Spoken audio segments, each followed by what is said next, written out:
Hi, welcome to Take a Break, Take a Breath for Monday, May 3rd. I'm Rick Boyer, the pastor of Prospect Presbyterian Church in Maplewood, New Jersey, and Take a Break, Take a Breath is an invitation for you to stop for a few minutes from all of the running around and the things that you need to do and all of the phone calls and the Zoom calls and the emails you have to write, and just settle yourself for a couple minutes in the presence of God. God who loves you, God who made you, God who knows you better than you know yourself. Each time we come together, I've been reading or talking about a different portion of the Gospel of Mark. And today it's Mark 4:30 to 34. And I'm going to focus on verses 31 and 32. In this passage, it's the end of these parables for now. Mark tells the story of the mustard seed, and Jesus tells it actually, and Mark writes of it. The mustard seed, the tiniest of all seeds that grows up to be the biggest of all the shrubs, so big that birds can make their nests in it. Running in the background of this is something that you and I might not realize, which is in the book of the prophet Ezekiel, he uses a mighty oak that grows up and becomes huge and becomes a tree that provides nests for the birds. And it speaks of God's inclusiveness, but the difference between Ezekiel's story and this story is that Ezekiel's story is about the restoration of the Davidic monarchy. And this story is about Jesus, and it's quite different in that the mustard plant is a humble plant. It's something common.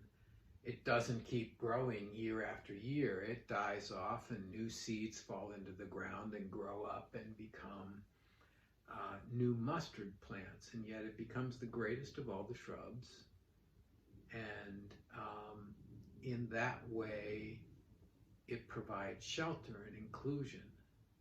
Jesus invites us in Mark's version of this to find God's kingdom in the commonplace things, not in mighty things, but in humble things, like a mustard seed, a tiny, tiny, tiny mustard seed that grows and provides shelter to birds. So the verses are, it is like the mustard seed, which when sown upon the ground is the smallest of all the seeds on earth.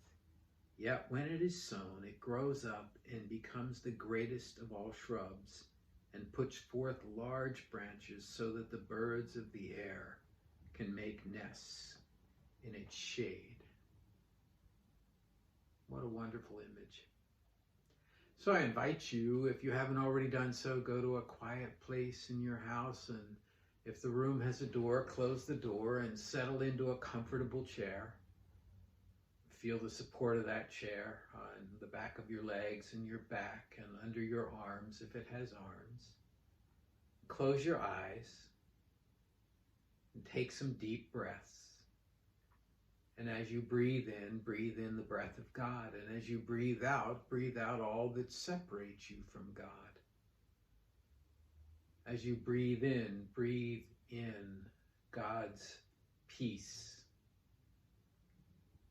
And as you breathe out all that does not give you peace, all of your worries and your anxieties and your lists and your tasks.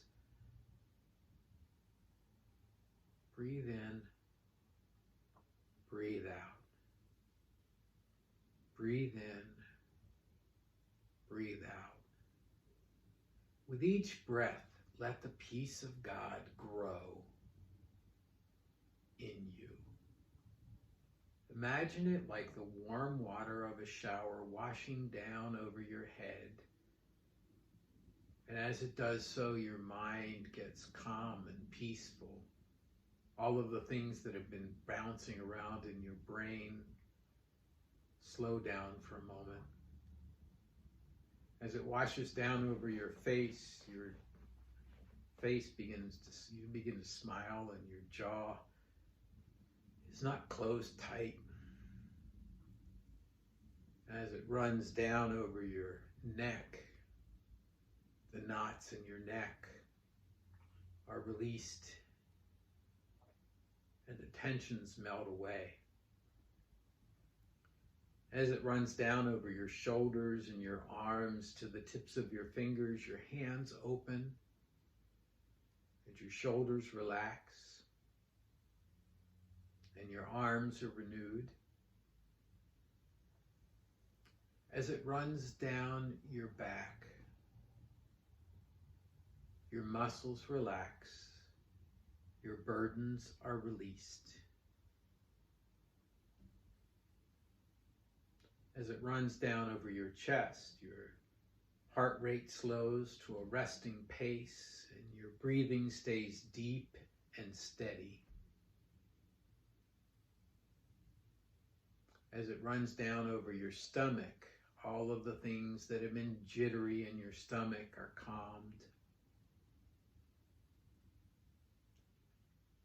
As it runs down over your hips and your thighs and your knees and your calves and your ankles and your feet, you find your legs renewed and refreshed. You are washed in the peace and presence of God.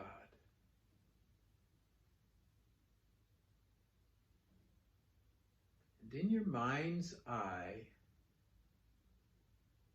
go to a place, a garden perhaps, with beautiful high shrubs that provide shade.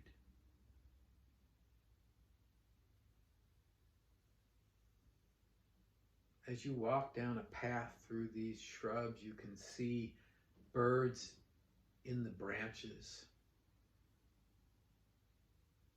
and nests in the branches and on the ground. Notice the colors of the birds, the sounds of their songs.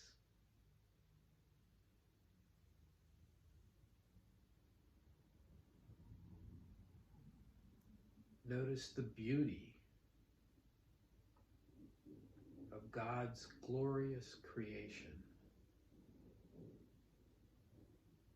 in all of these things. The path leads to a place with a small hut.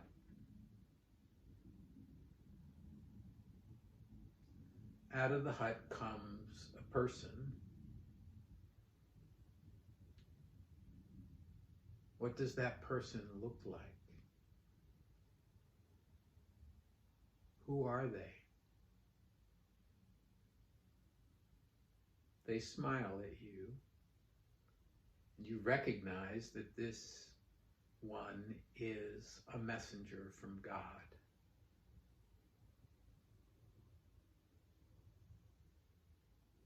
Someone who is here as a caretaker,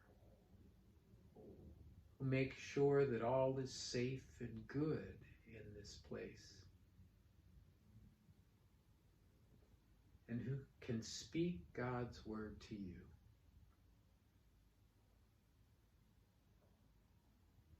The person motions for you to sit, and the two of you sit across from each other. The sounds of the birds floating over the conversation, and birds occasionally flying by or sitting on the edge of the roof for this hut, or walking around on the ground near you. The messenger of God looks into your eyes and says, "Let's talk. What is it that the messenger tells you? And what is it that you want God to know?" I'll be quiet while the two of you talk.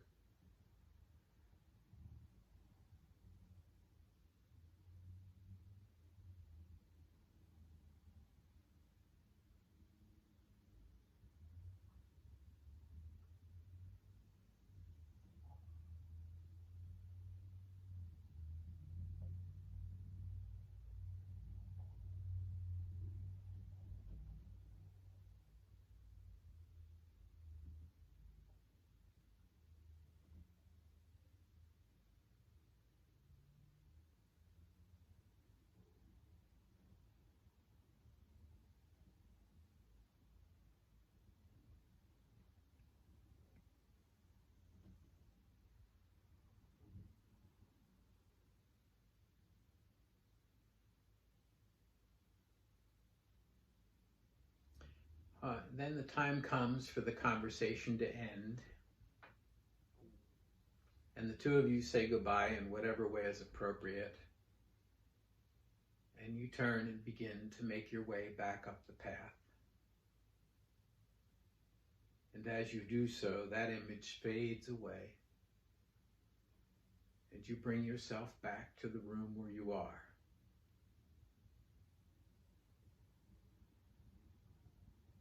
And when you're ready, open your eyes.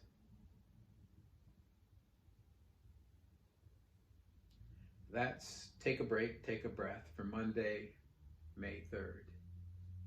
If you have feedback for me, or you want to talk or pray with me, send an email to rick@prospectchurch.org.